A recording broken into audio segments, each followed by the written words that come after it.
ঢাকার ফেরার শেষ মুহূর্তে যানজটের দুর্ভোগে পড়ছে উত্তরবঙ্গের মানুষ। সিরাজগঞ্জ, টাঙ্গাইল ও গাজীপুরে এই জট সৃষ্টি হচ্ছে, তবে দক্ষিণের যাত্রীরা ঢাকায় ফিরেছেন যানজটের দুর্ভোগ ছাড়াই। তবে অতিরিক্ত ভাড়া নেওয়ার অভিযোগ ছিল সবখানি। সহকর্মীদের তথ্য ছবিতে প্রতিবেদন। অতিরিক্ত যানবাহনের চাপ তো ছিলই। এর মধ্যে যমুনা সেতুর ওপর পরপর বেশ কয়েকটি দুর্ঘটনায় 4টি যানবাহন বিকল হয়ে যায়, যে কারণে ভোর থেকে ঢাকা টাঙ্গাইল মহাসড়কের অন্তত 20 কিলোমিটার এলাকা জুড়ে যানজটের সৃষ্টি হয়।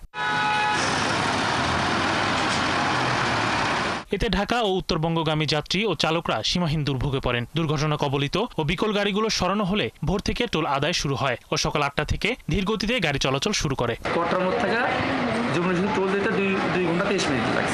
সকাল 6টা থেকে আমি অন্তত 3-4টা গাড়ি এগুলোকে রেকারিং করা হয়েছে এবং আপনারা নিশ্চয়ই বুঝতে পারেন যে একটা গাড়ি খারাপ গাড়িকে রেস্কিউ করতে হলে অনেকটা সময় ব্যয় হয়ে যায়, যার জন্য রাস্তা বন্ধ থাকে। যমুনা সেতুর এই যানজটের প্রভাব পড়ে উত্তরবঙ্গের প্রবেশদ্বার সিরাজগঞ্জ মহাসড়কেও। শনিবার সকাল থেকেই যমুনা সেতুর পশ্চিম পাড় থেকে কড্ডার মোড় পর্যন্ত প্রায় 5 কিলোমিটার জুড়ে যানজট ও ধীর গতি ছিল। বিকাল 6টায় চড়ছি, এই পর্যন্ত যমুনা সেতু পার হতে পারিনি। অনেক ভোগান্তি হইতেছে, তার রাস্তায় জ্যাম, লোকাল গাড়ির কারণে প্রচুর জ্যাম। গাজীপুরে দূর দূরান্তের বিভিন্ন জেলা থেকে আসা যাত্রীদের অভিযোগ, পথে অন্যান্য যানজটের ভোগান্তি ছিল 1.5 গুণ ভাড়া আদায়ের অস্বস্তি। পদ্মা সেতু কর্তৃপক্ষ জানান, কোনো রকমের যানজট কিংবা দুর্ভোগ ছাড়াই স্বস্তিতে ঢাকায় ফিরছে মানুষ। এদিকে ভোলার ইলিশা লঞ্চঘাটে ছিল সাধারণ যাত্রীদের উপচে পড়া ভিড়। ইলিশা লক্ষ্মীপুর রুটের লঞ্চ ও সি ট্রাকগুলোতে 2 থেকে 3 গুণ যাত্রী নিয়ে পাড়ি দেয় উত্তাল মেঘনা। তবে এক পর্যায়ে কোস্টগার্ড অতিরিক্ত যাত্রী পারাপার বন্ধ করে দিলে ঘাটে যাত্রীদের অপেক্ষার সময় বাড়ে। লস পাই নাই, যাইতে অনেক কষ্ট হয়, এই জন্য আমরা ফিরে গেছি। সেটার আগে যাত্রী বেশি হওয়া যাওয়াতে নৌবাহিনী উঠতে দিতেছে না, সবাইকে নামিয়ে দিছে।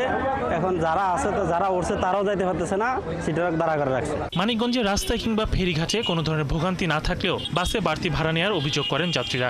নবীনগরের ভাড়া আর সাভারের ভাড়া 200 টাকা চাচ্ছে, যেখানে গাবতলী ভাড়া আছে 180 টাকা। এখানে নর্মালি ভাড়া 120 টাকা করে।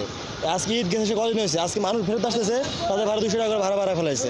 রাজবাড়ী দৌলতদিয়া ঘাটে মানুষের বাড়তি চাপ থাকলেও ছিল না যানজটের ভোগান্তি। মানুষের চাপ সামাল দিতে এই রুটে মোট 20টি লঞ্চ চলাচল করছে। শরীফ আজাদ, প্রীতম, 71। যানজটের ভোগান্তিতে ঢাকামুখী মানুষ, এ নিয়ে বিস্তারিত জানাতে আমাদের সাথে এবারে যুক্ত আছেন সহকর্মী জাহিদুল ইসলাম অনিক। অনেক কি বলছেন যাত্রীরা, যানজটের কারণ আসলে কি হতে পারে, কিছু জানতে পেরেছেন কিনা, এই বিষয়ে হাইওয়ে পুলিশ কি বলছে, বিস্তারিত জানাবেন।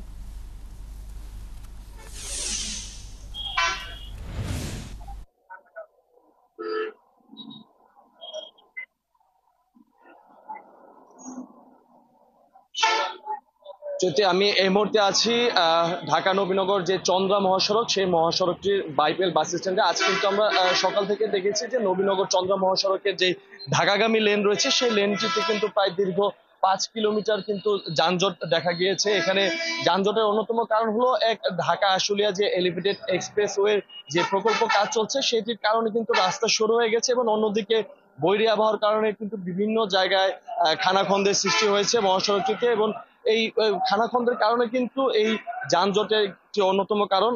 এছাড়াও আমি বিভিন্ন প্রশাসনের সাথে কথা বলেছি এবং যাত্রীদের সাথে কথা বলেছি, তারা যেমনটি জানিয়েছেন যে গতকাল রাত্রে থেকে কিন্তু এই সড়কটিতে কিন্তু থেমে থেমে যানজটের সৃষ্টি হয়েছে। তাছাড়া যেহেতু ঈদে মানুষ বাড়ি গিয়েছেন এবং এখন তারা জীবনে তাগিদে তারা ঢাকায় ফিরছেন, সেই ঢাকায় ফেরার পথে কিন্তু এখানে অতিরিক্ত যে দূরপাল্লার যে বাস, সে বাসগুলোর কিন্তু একটি চাপ কিন্তু দেখা গিয়েছে।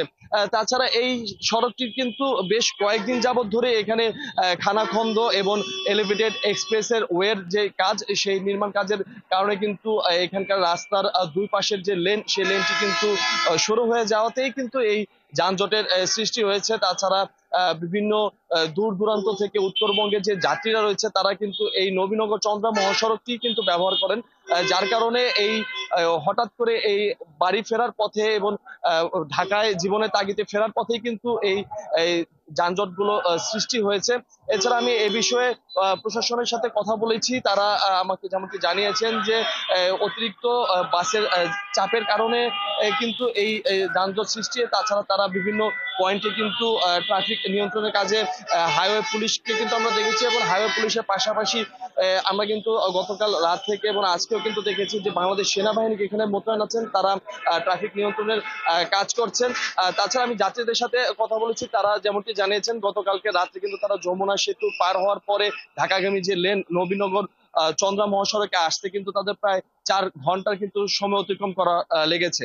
চৈতি, অনেক আপনাকে ধন্যবাদ, আপনি যুক্ত ছিলেন। নিশ্চয় পরবর্তীতে আবার আপনার সাথে যুক্ত হব।